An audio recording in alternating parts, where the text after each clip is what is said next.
오늘부터 구약 성경 미가서의 말씀을 함께 나누도록 하겠습니다. 작년 2월부터 시작된 이 코로나로 인해서 전 세계가 고통 가운데 있는데요.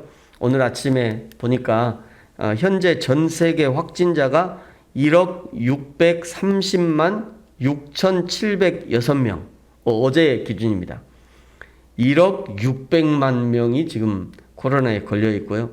사망자가 231만 8,285명.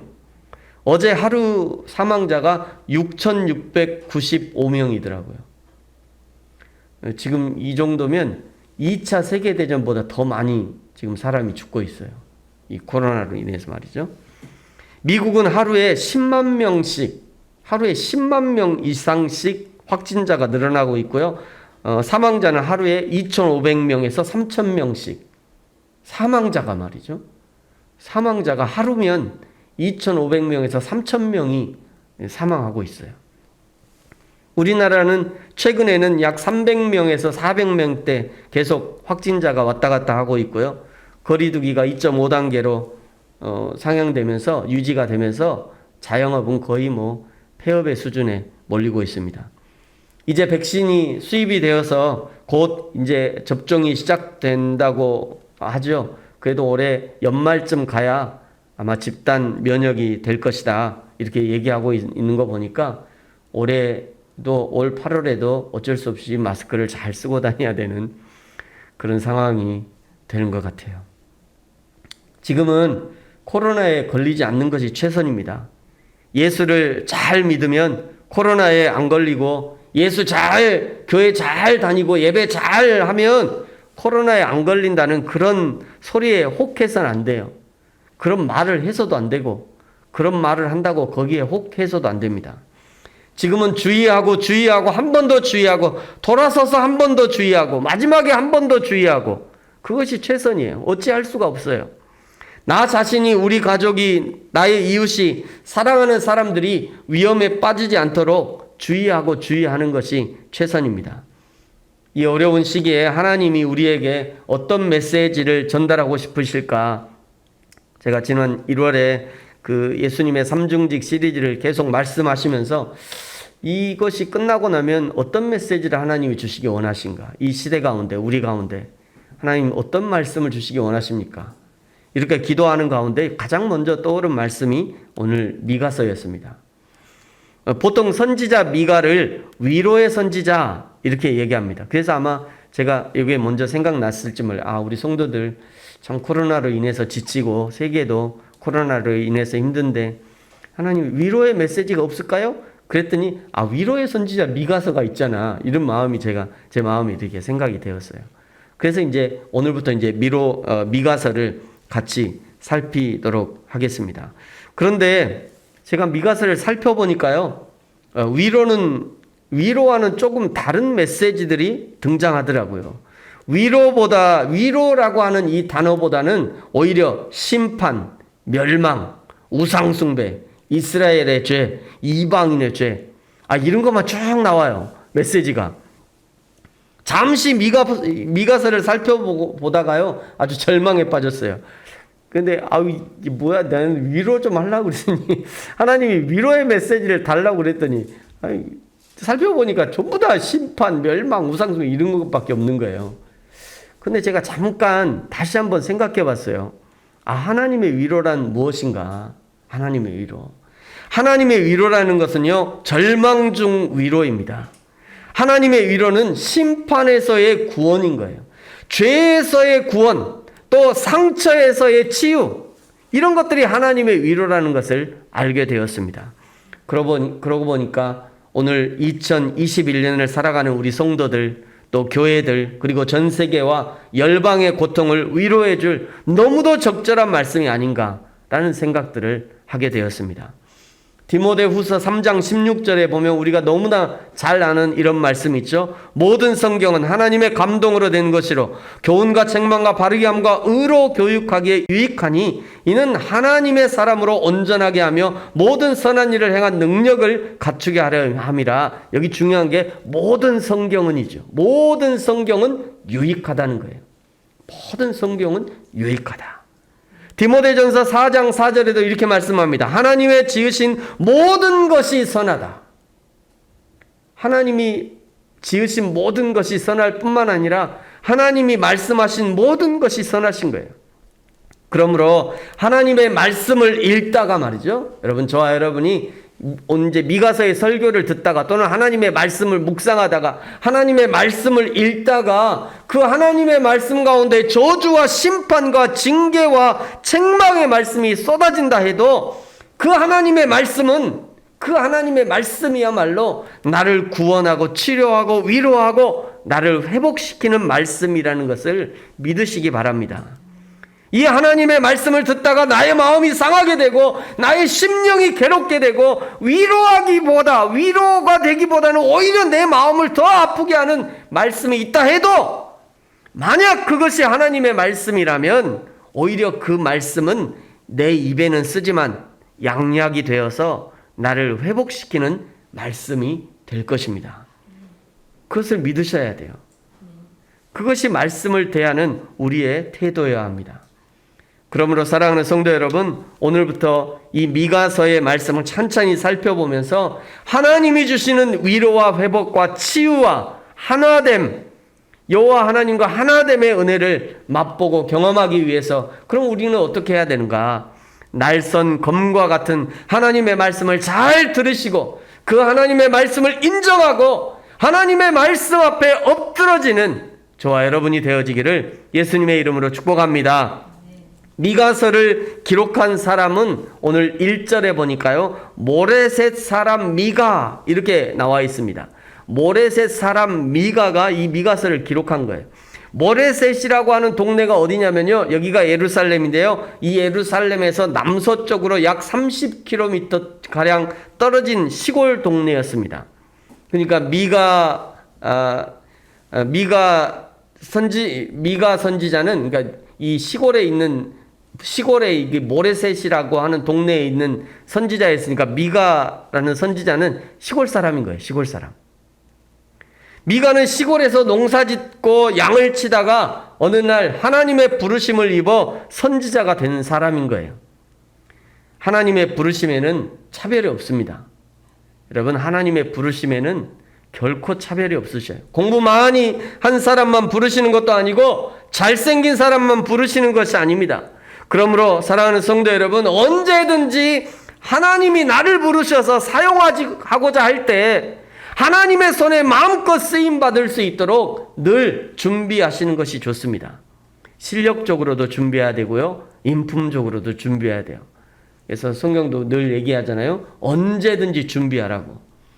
언제든지 너의 그 소망의 이유가 뭐냐? 라고 물으면 언제든지 준비하라고, 내가 준비하고 있으라 얘기하시는 게 바로 그런 얘기죠. 늙었다고 안 쓰시는 거 아니더라고요. 젊으다고 어린이라고 쓰시는 거 아니에요. 우리 교회에서 수요일 날 가끔 제가 그 보여주는 영상 하나 있잖아요. 그 어린이아이가 삼위일체 하나님 설명하는 그 영상. 그거 바른 거 아니에요.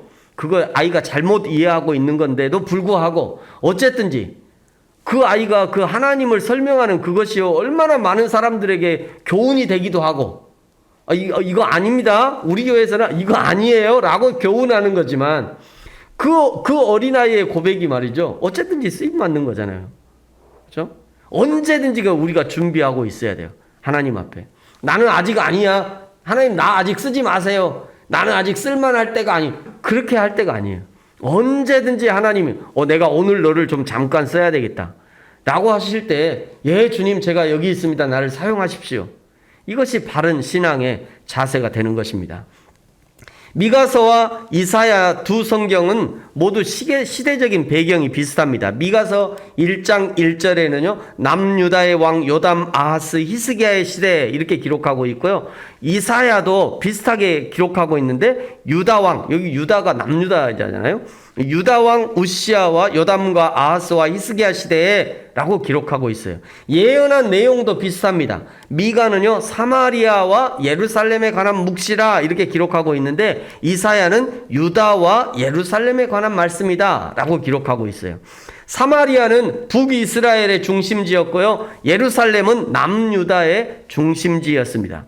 미가서가 유다 왕들의 연대를 말하고 있긴 하지만 이 말씀의 수신자들은 남유다와 북이스라엘에 동시에 주시는 말씀이라는 것이죠. 미가 선지자는 북이스라엘의 멸망을 바라보면서 활동한 마지막 선지자이고요, 시골 출신의 선지자답게 주로 평민들을 상대하는 사역을 했습니다. 이사야는 왕실 사역자예요. 이사야는 왕실에서 사역한 아주 고급스러운 왕실 사역자. 미가서의 기록 목적은요, 이스라엘의 죄의 목록을 나열하면서 그들의 죄를 깨우치고 그로 인한 심판을 예언하면서도 하나님의 긍휼로 말미암아 회복이 일어날 것에 대한 하나님의 약속으로 백성들을 위로하고자 하는 그런 목적을 가지고 있습니다. 이 미가서에는 두 개의 큰 사건을 예언하는데요. 첫 번째는 3장 9절 이하의 예루살렘의 멸망을 예언합니다. 9절부터 보면 이렇게 말씀해요. 야곱 족속의 우두머리와 이스라엘 족속의 통치자들 곧 정의를 미워하고 정직한 것을 굽게 하는 자들아 원하노니 이 말을 들을지어다. 시온을 피로 예루살렘을 죄악으로 건축하는도다. 그들의 우두머리들은 뇌물을 위하여 재판하며 그들의 제사장들은 삭슬 위하여 교훈하며 그들의 선지자는 돈을 위하여 점을 치면서도 여호와를 의뢰하여 이르기를 여호와께서 우리 중에 계시지 아니하냐, 재앙이 우리에게 임하지 아니하리라 하는도다. 이러므로 너희로 말미암아 시온은 갈아엎은 밭이 될 것이다. 예루살렘은 무더기가 될 것이다. 다 무너져가지고 그냥 쌓인 무더기가 될 것이다. 성전의 산은 수풀의 높은 곳이 될 것이다. 이것이 예루살렘 멸망을 예언한 것이죠. 두 번째는요, 미가서에 등장하는 예언은 5장 2절에 메시아 탄생에 관해서 예언하고 있어요. 5장 2절에 보니까 베들레헴 에브라다야 너는 유다 족속 중에 작을지라도 이스라엘을 다스릴 자가 네개로 나올 것이라. 그의 근본은 상고의 영혼에 있느니라. 마태복음 2장 6절에 보면요, 동방박사가 방문을 받았다가 헤롯이 동방박사의 방문을 받았다가 이스라엘에서 왕이 태어난다는데 어디서 난 거야? 그리고는 그 근처에 있는 대제사장과 선지자들을 막 불러 모아요. 대제사장과 서기관들을 불러갖고 이제 이 대제사장과 서기관들이 이제 성경의 전문가잖아요. 그러니까 물어봐요. 야, 저 동방에서 온 저 박사들이 이스라엘의 왕이 태어난다는데, 야, 어딨냐? 그 기록이 어딨냐? 그러니까 이제 대제사장은 알 거 아니에요? 서기관들은 알겠죠. 그 서기관들이 기억해낸 게 바로 이 미가서의 말씀이에요. 그래서 마태복음 2장 6절에 보면 똑같은 얘기를 해줍니다. 이 베들레헴에서 날 것이다. 거기에 미가서에 그렇게 기록되어 있다. 그렇게 얘기해줘요. 그러니까 미가서가 예루살렘이 멸망할 것, 그리고 메시아가 탄생할 것에 대한 정확하게 예언한 선지서이므로 그 가치는 매우 높다고 설명할 수 있습니다. 오늘 1장은요, 남유다에 내리는 첫 번째 경고라고 할 수 있어요. 2절에 보니까 백성들아, 땅과 거기에 있는 모든 것들아, 너희가 자세히 들어라. 하나님이 촉구하고 있죠. 뭘 들으라는 건가? 2절 후반절에 보니까요, 성전에서 경고하시는 하나님의 말씀을 들으라는 거예요. 여호와께서 너희에게 대하여 앞으로 증언하실 건데 그걸 어디서 할 것이냐? 성전에서 증언하실 거래요. 그러니까 성전에서 말씀하시는 하나님의 말씀을 자세히 들으라 라고 말씀하는 거죠. 3절에 여호와 하나님이 심판하시면 땅의 높은 것을 밟으실 것이다. 4절 산들이 녹을 것이다. 골짜기가 갈라지기를 불 앞에 총롱같이 할 것이야. 비탈에 쏟아지는 물같이 될 것이다. 이것은 사마리아와 예루살렘이 하나님 앞에 심판을 받을 때 얼마나 처참하게 무너져 내릴 것인지를 비유하는 것이라고 할 수 있습니다. 왜 이렇게 하나님이 심판을 행하시냐면 5절에 보니까요, 야곱의 허물 때문이래요. 야곱의 허물 때문이다. 여기 야곱은 이스라엘의 12지파를 대표하는 이름이죠. 그 야곱의 허물이 도대체 무엇인가? 북이스라엘의 사마리아다. 야곱의 허물은 북이스라엘의 사마리아다. 남유다 너희들에게도 허물이 있고 죄가 있는데 너희들의 허물은 뭐냐? 예루살렘이다. 북이스라엘의 수도 사마리아는 이방 신당을 섬기는 본거지와 같은 곳이잖아요. 예루살렘은요, 여호와 하나님을 섬기는 곳인데 여호와 하나님을 마치 이방의 신을 섬기는 것처럼 섬기고 있다는 것을 말씀하고 있는 거지요. 저와 여러분도 우리 하나님을 섬기는 모습을 잘 돌아봐야 됩니다. 여러분, 우리 하나님을 내가 어떻게 섬기고 있는지 잘 돌아봐야 돼요. 최근에 코로나가 전 세계를 어렵게 하는 가운데 어떤 무당이 말이죠. 어떤 무당이 옅되다 싶어서 코로나 부적을 만들었어요. 이렇게. 코로나 부적을 만들어서요. 이걸 인터넷에 판매합니다. 몇만 원 해가지고 판매해요. 불티나게 팔렸어요. 그랬더니 저게 좀 장사가 되나 보다 하고 사람들이 또 장사꾼들이 이거를 양말에 붙였어요. 또 양말에 붙이고 수건에 붙이고 부적을 저렇게 부적 갖고 다니면 코로나가 안 온다는 거예요. 더 충격적인 얘기. 최근에 우리나라의 가장 큰 교회라고 하는 어떤 교회에서 말이죠. 전 교인들에게 코로나 안 걸리는 카드를 나눠줬어요. 그거 갖고 있으면 3D 파장이 나온대나? 코로나 안 걸린다고. 전 교인한테. 교회가 하는 것이 무당들과 똑같은 거 아닙니까? 앞에서는 우상숭배라고 막 얘기하면서 뒤에서는 똑같은 행동을 하고 있는 거예요. 이런 이야기들 그 교인들에게 하면요. 우리 목사님이 한 거니까 괜찮다고. 우리 교회에서 하는 거니까 괜찮다고. 우리 목사님, 우리 장로님들이 다 안수하고 진행하는 거니까 괜찮다고. 오히려 비판하는 사람들을 사단 마귀 취급해요. 여러분, 그러므로 사랑하는 성도 여러분, 저와 여러분의 신앙생활을 잘 점검하셔야 됩니다. 내 신앙 속에 하나님이라고 하는 우상을 숭배하고 있지 않는지, 내 신앙 속에 우리 교회 우리 목사님이라고 하는 우상을 숭배하고 있지는 않은지 잘 돌아봐야 돼요. 여러분, 잘 돌아봐야 됩니다. 하나님의 심판이 시행이 되면 어떻게 변화될 것인가? 오늘 6절에 보니까요. 사마리아는 돌무더기처럼 될 것이다. 포도심을 동산 같게 될 것이다. 포도심을 동산이라고 하니까 좋을 것 같죠? 그것이 아니에요. 이 말은 포도나무밖에 심을 수 없는 그런 아주 척박한 땅이 될 것이다. 이런 의미입니다. 성벽으로 쌓아 올린 돌들을 골짜기까지 다 쏟아내리고 그 성벽의 기초를 드러나게 해버리겠다. 하나님의 심판이 얼마나 철저하게 이루어질지를 말씀하시는 거예요. 7절에 보니까요. 사마리아와 예루살렘에서 새긴 우상들은 다 부숴버리고, 왜냐하면 우상을 섬기는 것을 하나님이 음행한 것이라고 여기기 때문입니다.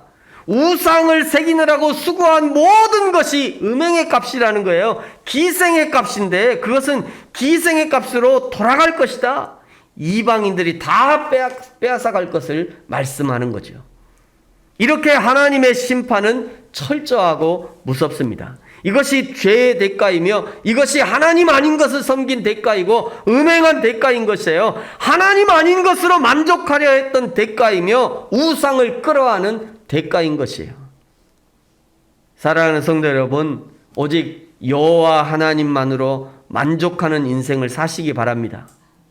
때로는 여호와 하나님을 섬기는 것이 미련해 보입니다. 우스워 보여요. 그저 하나님만 의지하는 것이 허술해 보이기도 합니다.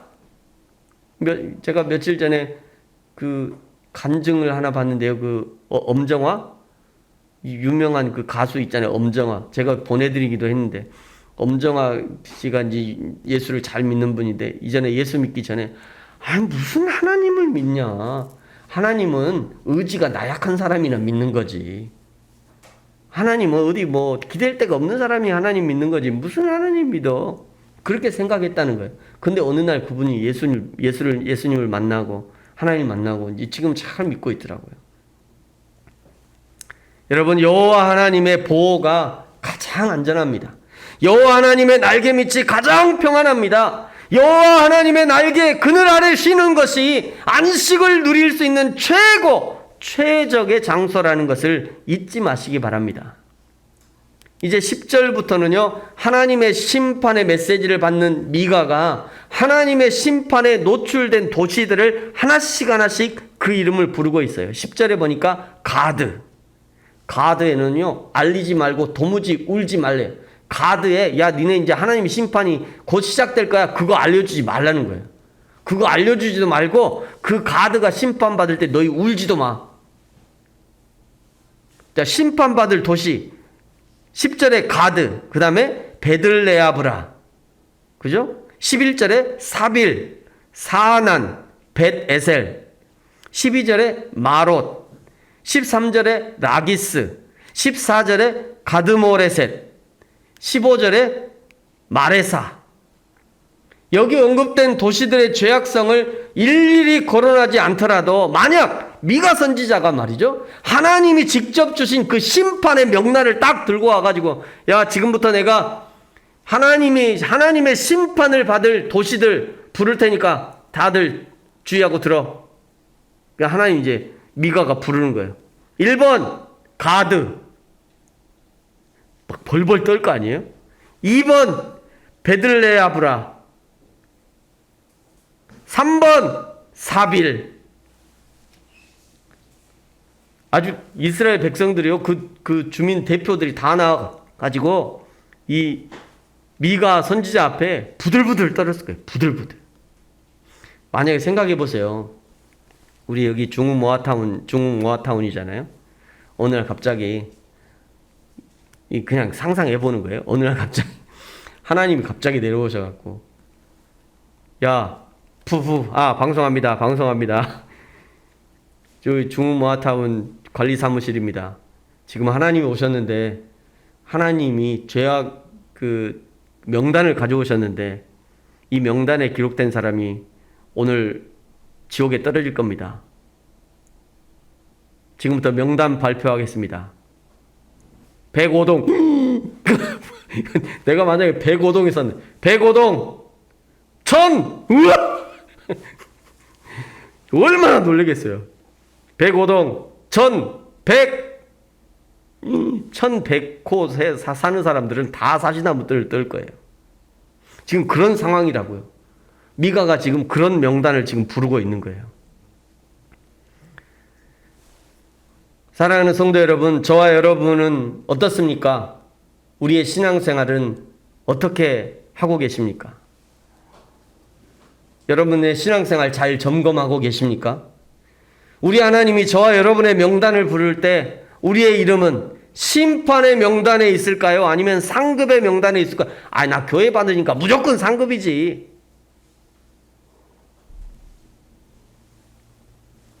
착각하시면 안 돼요.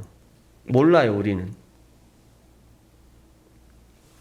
천국에 가면 놀라는 거 3가지가 있다고 그러죠. 여러분 아십니까? 천국에 가면 놀라는 거 3가지. 첫 번째, 반드시 보일 것이라고 생각했는데, 이 사람은 반드시 천국에 있을 거야 라고 생각했는데 안 보인다는 거예요.